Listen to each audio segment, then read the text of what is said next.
Hey everyone, welcome back to Arbitrary 20. Today we're going to be looking at the Player's Handbook Playtest 7 UA. For this video specifically, we're going to look at the Warlock class. So yeah, the first change is that the class's armor training entry returns to including only light armor. I don't really think this is a big deal, especially with the new lightly armored first level feat. If you want medium armor, you can just take that. And as we'll get into later, Warlock has a way to get additional first level feats relatively easily. So I don't think that's a very big nerf.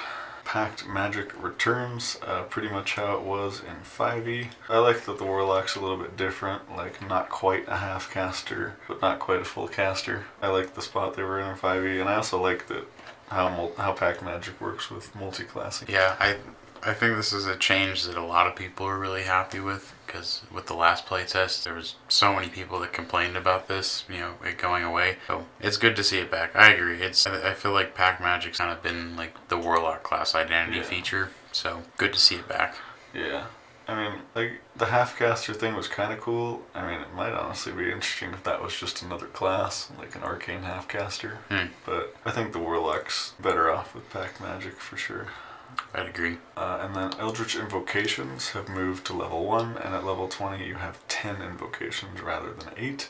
Many of the invocations are revised, which we will get to later. Pact Boon is now integrated into the Eldritch Invocations. Over time you'll be able to choose more than one of the former Pact Boon options, which is kind of cool. So you can be Blade and Tome or Blade and Chain now if you want to. Yeah, you don't have to just pick one anymore, which is, I think it kind of should have been like that in the beginning, in my opinion. Like, that feature always seemed kind of awkward to me, where it's just like, pasted right there underneath everything else when you could just put it with the invocations. And they did feel pretty similar, but they were sort of detached. Yeah. It's cool how they're doing it now. And then Magical Cunning. This is similar to the new Monk 7th level feature, a new level 2 feature that allows a Warlock to quickly regain a certain number of spell slots. So you pretty much get half of a short rest. In 1 minute, you regain half of your spell slots rounded up. And you can do that once per long rest, which does solve the issue of them not having enough spell slots, at least according to some people, which kind of just depended on the table, how many short rests you got. That's kind of nice. I mean, this is effectively like I guess in a sense like an arcane recovery, but it doesn't function the same. But it acts like that. I think they talked about that too in one of their videos. They mentioned they're trying to make certain classes not so dependent on certain types of rests. They were talking about that in the most recent video too. They want everybody to be happy taking a short rest and everybody to be happy taking a long rest. Which is fair. Not just like warlocks, fighters, and monks all wanting to take short rests and then everybody else just not caring and being fine until the long rest. Yeah, so I think seeing the things like this is nice. Makes everybody happy and everybody gets something out of it. So yeah. And then Contact Patron from the last playtest moves to level 9. It was at 10 before, so not a huge change there. And then Mystic Arcanum returns to being a core feature, and it now allows you to replace one of its spells whenever you gain a level in this class. So pretty much back to the same as it was in 5e, except you can switch them out a little bit more often. And then Hexmaster is gone, and Eldritch Master is back at level 20. And I believe now it just functions, it upgrades Magical Cunning. Now when you use Magical Cunning, you get all of your expended Pact Magic slots, which is pretty much, I think, how it was in 5e. You just spend a minute to get all of your stuff back, but now you get half of that feature at level 2, which is kind of cool and definitely helpful for the Warlock. I think this maybe could be a little bit better, like maybe you also get an additional use of Magical Cunning, maybe. But you do have 4 5th level spell slots at level 20, so maybe not, I don't know. Yeah, this might be one of those things where you just have to kind of test it out and see how it feels, because I feel like it could be a little bit better too, but it could be like the Sorcerer of this playtest, where it's, when you really read into it, it's a lot better than you think it is, So, but this one, Magical Cunning would give you, at level 19, would give you 2 Pact Magic slots, and then at level 20 it gives you 4.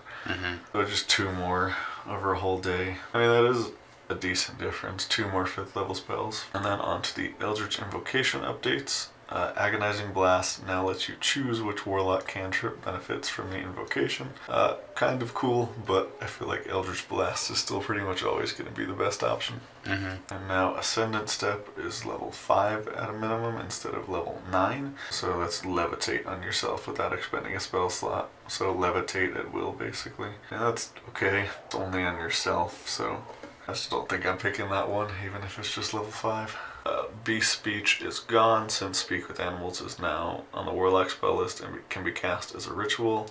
Devil's Sight now works in dim light as well as darkness, which that's good. It cleared up kind of some weird situations with that, where if you had Devil's Sight but not dark vision, you could see in darkness but you couldn't see in dim light. So glad that's cleared up. Eldritch Mind has been imported from Tasha's, so advantage on con saves. Eldritch Sight is gone since Detect Magic is now on the Warlock spell list and can be cast as a ritual. And then Eldritch Smite imported from Xanathar's Guide.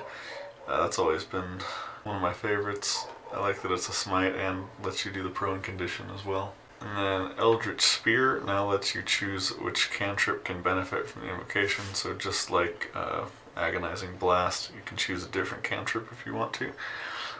This one I can see potentially like picking a different cantrip instead of Eldritch Blast, but Agonizing Blast, I don't see a point in picking something other than Eldritch Blast in most cases. And then Eyes of the Runekeeper has been removed since Comprehend Languages is on the Warlock spell list and can be cast as a ritual. I always thought that was a fun one though. It was a little bit better than Comprehend Languages in 5e because it was just you can read all writing, which I mean technically, like depending on your game, there's some writings that aren't technically language, right? So that also may have been removed simply because of like what you said, you know, complications there.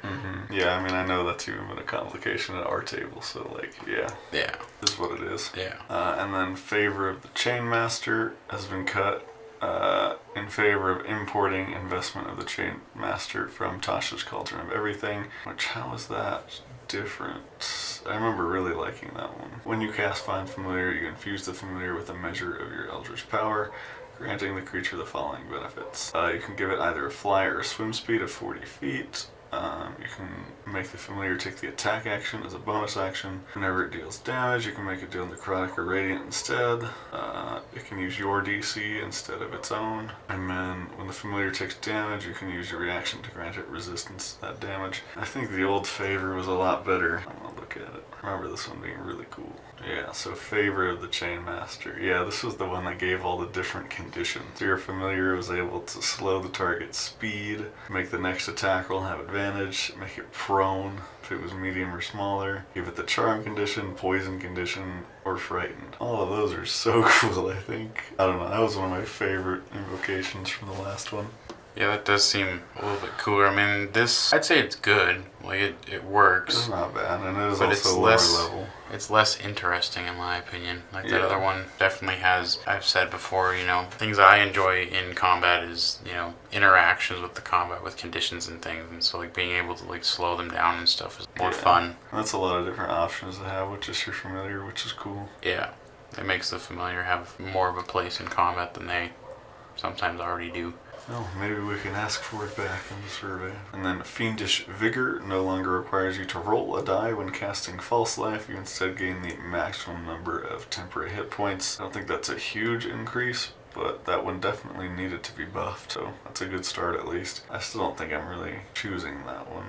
It was just D4 plus 4. So it's guaranteed 8 temporary hit points before every fight, because you can just do it at will. That's alright. Yeah, I don't know if I would pick this one, you know, every time. Maybe I don't think I'd pick it either, but yeah. It just depends on the build. I've heard some builds, you know, using this. It just depends on the situation, but yeah, I mean, if it's for just a basic build, this would not be my first choice. And then Gaze of Two Minds, this is the one that was very overpowered in the last playtest, now works on any willing creature, not just humanoids, and to cast spells from the other creature's space, you must be within 60 feet of each other. So yeah, that's an important change, because in playtest 5, you could see and cast spells through the creature, and it didn't matter how close you were to them. I think you just had to be on the same plane of existence. And yeah, we have it up here. Yeah. Perceived through their senses. As long as you're on the same plane of existence, yeah, you're able to cast spells. So you could just hire somebody to be you and just go into the Underdark and you just cast spells through it. If they die, whatever. You're just sitting in a tavern. No, this definitely needed to be. Yeah, so now you have to be within 60 feet, so you can be in like the next room back, but you're still in some danger. But now it doesn't even have to be a humanoid. You can look through the eyes of a rat or something. I still feel like there's parts of this that could be exploited. Oh yeah. And make it like pretty OP, but for the most part, I think that it automatically helps to just establishing that you need to be within a certain distance. Just have to be willing to. But yeah. But no, that the distance on casting spells through definitely had to be there, because that was just ridiculous before. Gift of the Depths has been imported from Xanathar's Guide.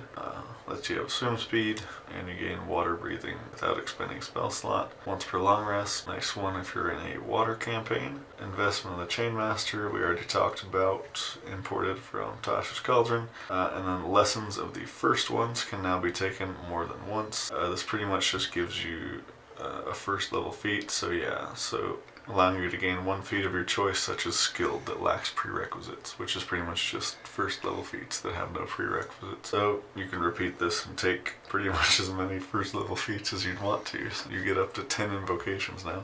Yeah, depending on how you want to go, that could be really helpful for you. Life Drinker now lets you choose to deal necrotic, psychic, or radiant damage, and its healing is connected to your hit dice. I'm not sure what it was before. We can take a look. Honestly, seems really nice. Extra d6 per hit, and you can choose the damage type. And if you need to, you can expend a hit die to get some healing. We'll get to another change to one of the Blade Pact things later, but Blade Pact Warlock is looking really good.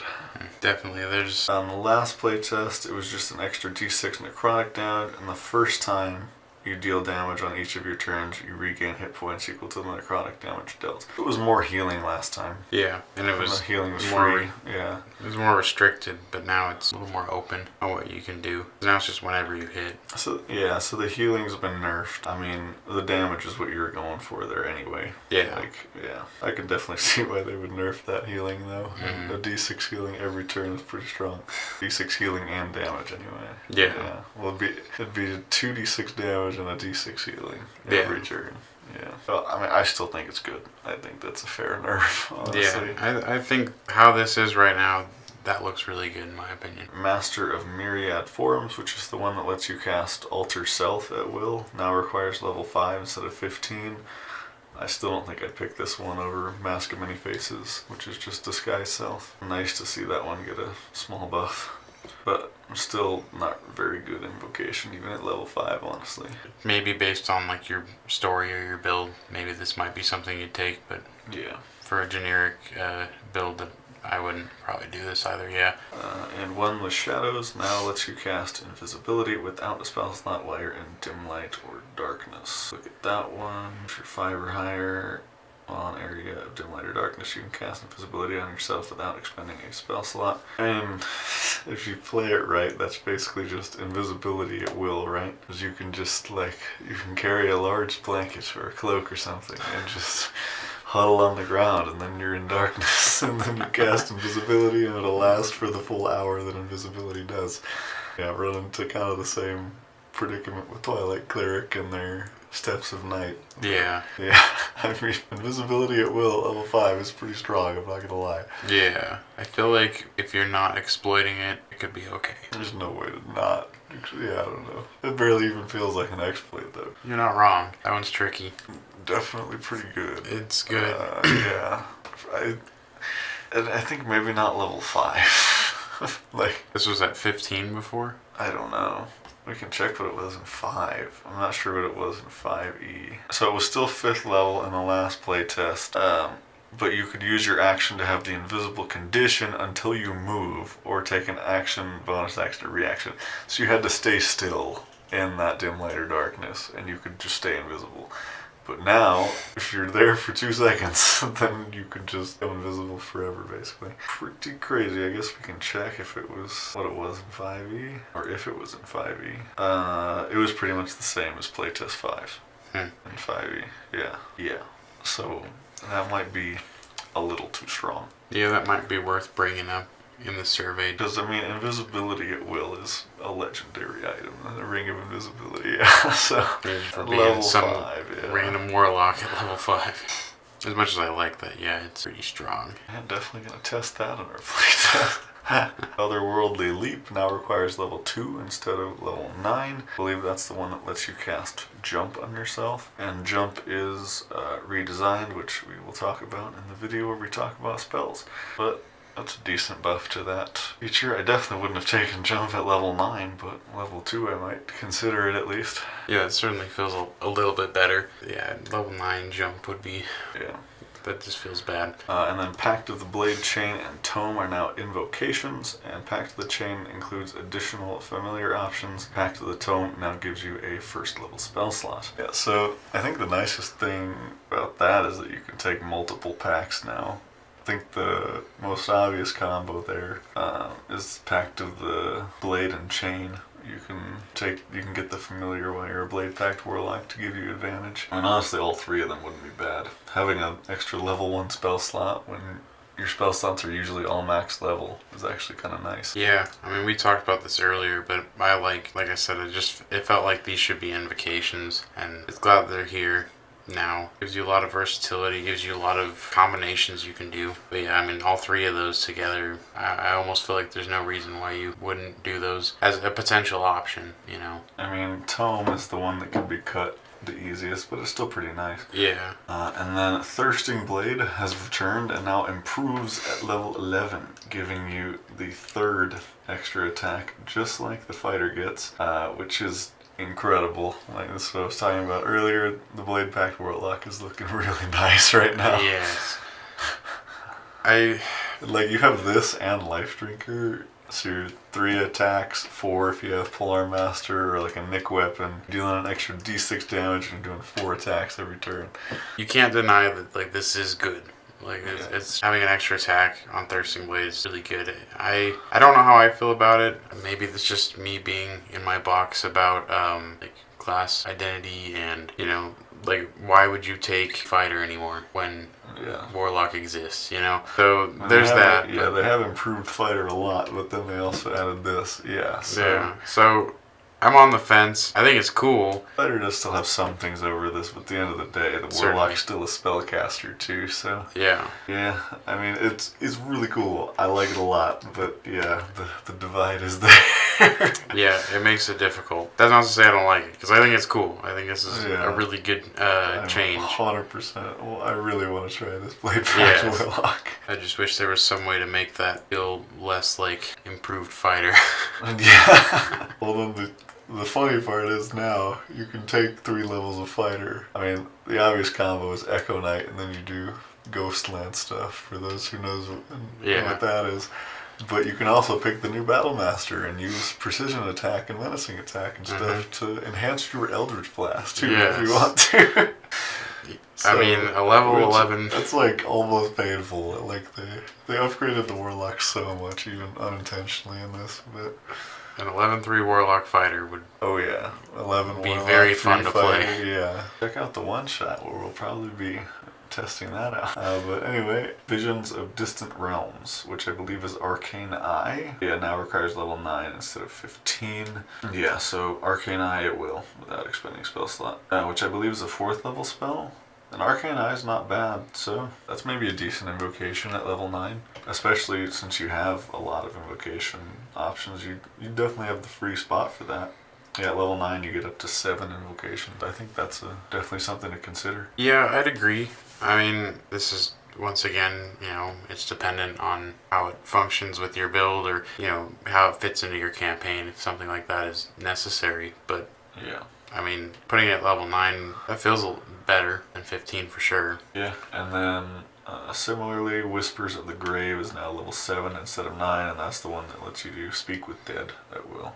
Once again, like you said, like kind of campaign dependent how useful it would be, but pretty cool nonetheless. Nice buff there. Yeah, with the amount of invocations you get, some of these is just kind of like, we'll do it for fun instead of doing it because, you know, it's required or whatever to make the build good. Things like Speak with Dead, that's, you know, situational, but based on the campaign, of course. But I think it'd be cool to take, you know, if you needed it. Yeah, and I like that now that you eventually get to 10 invocations, it feels like you have enough for these like less good ones, but still cool utility ones. You have enough space for them. Yeah, but I think for me, that's always been.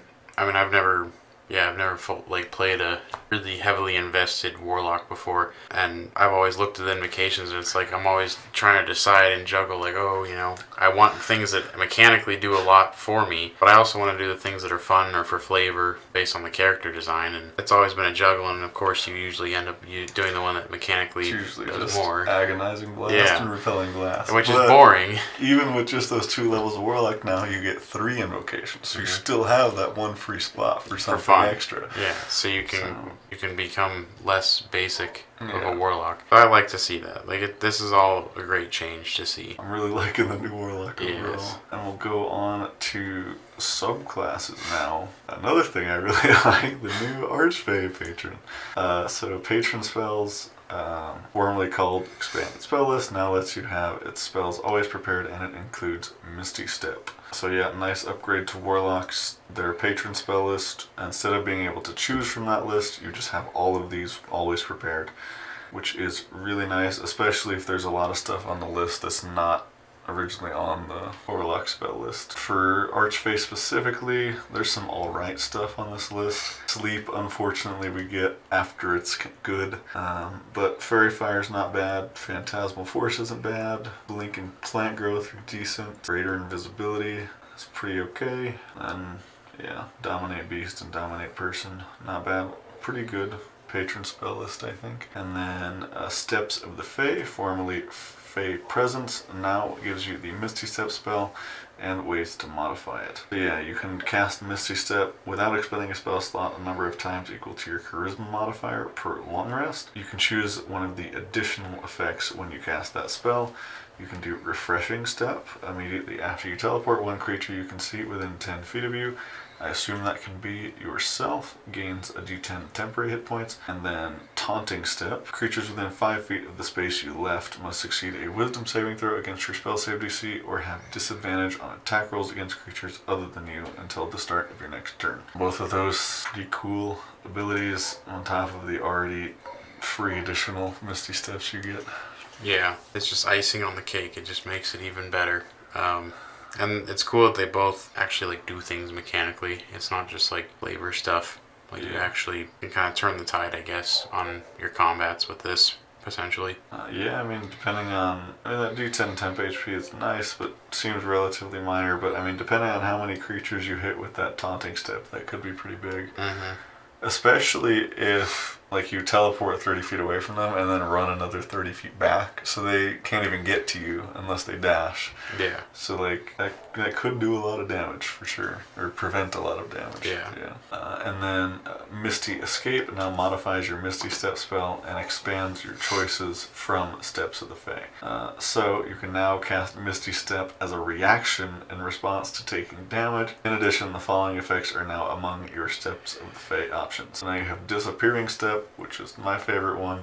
You have the invisible condition until the start of your next turn, or until immediately after you make an attack roll or cast a spell. And then we have Dreadful Step. Creatures within 5 feet of the space you left or the space you appear in, your choice, must succeed on a Wisdom saving throw against your spell save DC or take 2d10 psychic damage. So both of those pretty good. Personally, I think Disappearing Step is probably the best option of all 4 of them. But they all definitely have a place, yeah. It's not like one is the one clear choice and everything else just pales, in comparison. Refreshing Step definitely seems the worst. Could be a little bit better, but other than that, I think, they're all pretty nice. And then Beguiling Defenses now reacts to you taking damage.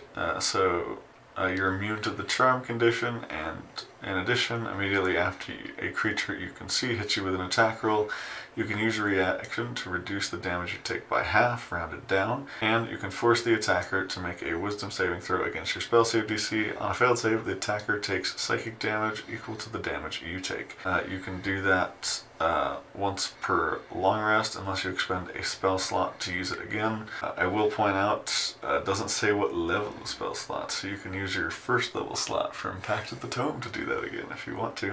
It doesn't have to be a Warlock spell slot either, so multi-classing like one level of a regular caster would help a lot there too. I really like that feature. Yeah, that is cool. And then lastly, Bewitching Magic, formerly Dark Delirium, allows you to cast Misty Step whenever you cast an enchantment or illusion spell using a spell slot. So immediately after you're casting an enchantment or illusion spell using an action and a spell slot, you can cast Misty Step as a part of the same action without expending a spell slot. And that Misty Step would also benefit from one of your 4 Steps of the Fae features, which is just so cool. Yeah, I know an interaction we were talking about earlier before we were filming this is like Hypnotic Pattern. Yeah, you can just drop a big AoE spell, like Hypnotic Pattern, Fear, Insight, Greed, any of those, and then you just put it down. Adios. Yeah, and then you can do another one of your 4 effects as well. Disappearing Step obviously being probably the best again there. Yeah, the possibilities of Bewitching Magic is... And even just out of combat too, like using illusion magic to like distract and then teleporting and becoming invisible. All in one go. Yeah, I know that. Could be like a really cool thing in like an espionage situation or something like that. Yeah. I think that's why I like this so much, is that it just has so many uses. Like, this is kind of one of those things where, you know, as big as your brain is on how you want to use this. Yeah, this subclass wasn't great in 5e, but this is really cool. Next up we have Celestial from Xanathar's Guide. Patron Spells, formerly called Expanded Spell List, and bonus cantrips now lets you have all of its spells prepared. So yeah, a lot of stuff gained there at level 3, first, second level spells and cantrips. And I believe Healing Light is the same. Yeah, it looks like the only change was to Celestial Resilience. It says it now works with Magical Cunning. You gain temporary hit points whenever you use your Magical Cunning feature or finish a short or long rest. These temporary hit points equal your Warlock level plus your Charisma modifier. Additionally, choose up to 5 creatures you can see at the end of the rest. Those creatures each gain a temporary hit points equal to your Warlock level, half your Warlock level, plus your Charisma modifier. So that's pretty nice. I assume before it was just shorter long rest, yeah. And so now it also works with Magical Cunning. So that's pretty cool. Nice small buff there. You get it 1 additional time per day. And then on to the Fiend Patron. Some more changes here. One not so great one, I think. Patron spells is updated to reflect the return of Pact Magic. The list of spells is revised and the free casting is gone in favor of the spell slot recovery and Magical Cunning. Dark One's Own Blessing now works when someone else reduces an enemy within 10 feet of you to 0 hit points. So it doesn't have to be you killing them. Yeah, anytime an enemy is reduced to 0 hit points within 10... Well, so it's if you do it, you also gain the benefit if someone else does it to an enemy within 10 feet of you. So you'll get Dark One's Blessing slightly more often.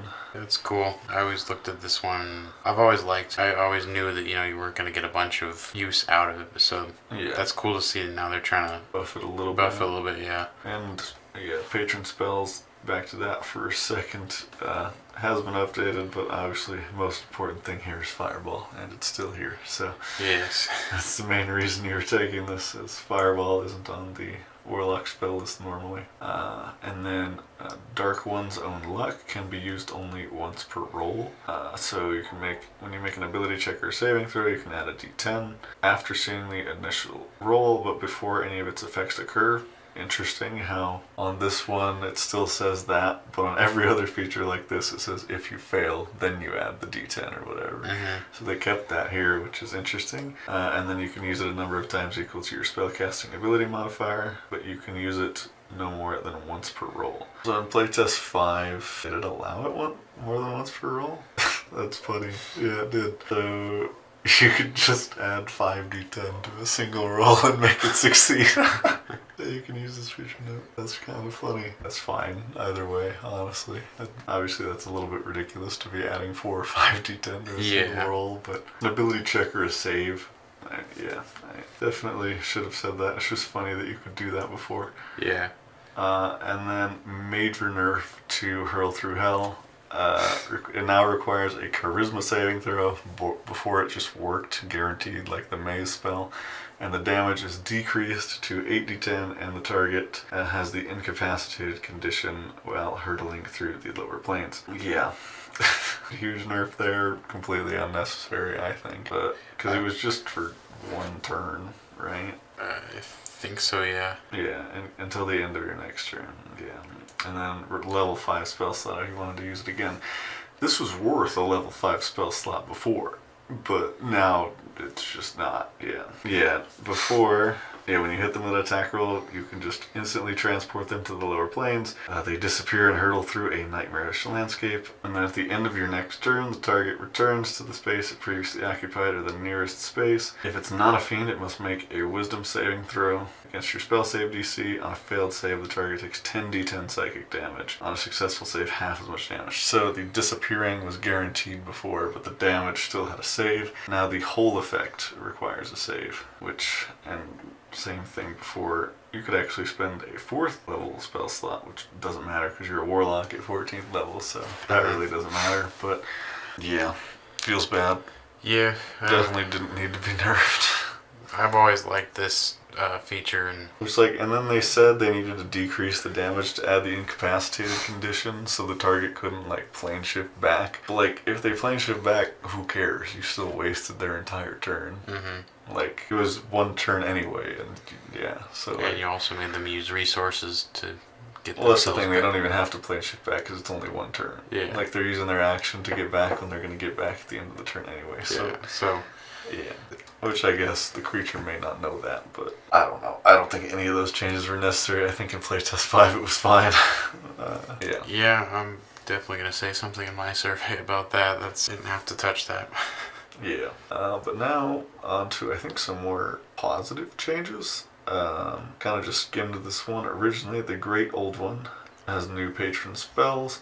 Which there's some decent ones on this list. Dissonant Whispers, Hideous Laughter. Not too crazy on the high level ones, but that's not a bad patron spell list. And then Awakened Mind now lets you create a two-way telepathic connection with another creature. So you form a telepathic connection between your mind and the mind of another. As a bonus action, choose a creature within 30 feet of yourself and create a telepathic bond. You and the chosen creature can speak telepathically with each other while the two of you are within a number of miles of each other equal to your charisma modifier. To understand each other, you must speak mentally in a language the other knows. The telepathic connection lasts for a number of minutes equal to your warlock level. It ends early if you have the incapacitated condition, die, or if you use the feature to form a connection with a different creature. So that's kind of cool, kind of like a light version of Rary's telepathic bond. Mm-hmm. But, I mean, pretty much only slightly better than the message cantrip though, right? So kind of cool. Cool feature. Yeah.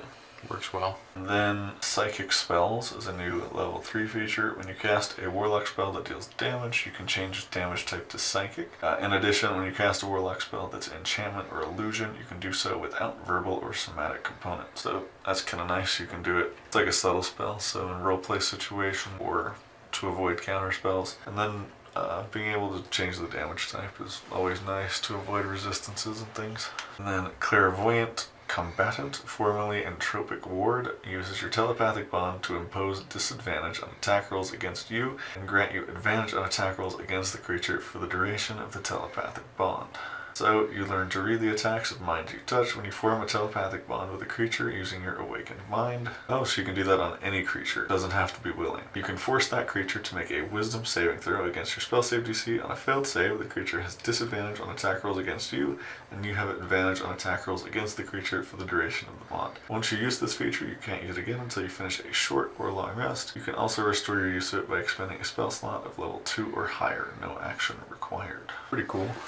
Yeah, I actually really dig this. This is a neat feature. Basically, what you're getting here is at level 3, you can potentially have like an out-of-combat utility option available, but then with your level 6 feature, now it becomes weaponized effectively. It becomes useful in combat. And I didn't even put that together, like the creature didn't have to be... I didn't either. Yeah, so you can use that on enemies as well, even from level 3.